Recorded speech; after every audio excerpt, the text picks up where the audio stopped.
I was sent this rotating bar table and asked to give my opinion on it, make this short video. So here goes.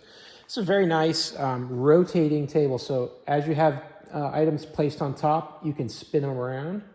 So if you've got some folks socializing and you've got some treats on the table, you can just rotate that around as needed to get to anything that's on it. This is adjustable. It comes up and down depending on the height of the chairs you're going to use with it. Right now, I've got it set at the lower height, so it's coming in at about 27.5 inches. And this will raise up another 6 or 7 inches to go to about 36. So it'll come up significantly higher. It's got capability to hold over 80 pounds of weight, and the base is very sturdy, so it's not going to tip over. It's definitely got a nice wide base that's going to allow you to have this table at the height that it can reach without worrying about it tipping over. Let's see how it looks with a couple bar stools at the higher level.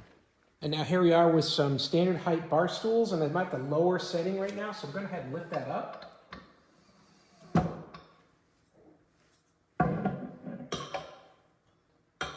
And now you can see that with standard height bar stools, they fit right appropriately at the right height for this table. And now that it's lifted up, we're showing 36 inches of height. So it's come up from the 27.5 all the way up to 36 inches. And again, swiveling, really nice, and just a real convenient table to have for either a standard sized chair or for raised up bar stools. Hey, I hope this was helpful to learn a little bit more about this rotating table. I hope this information is helpful to you, and as always, I hope you have a great day.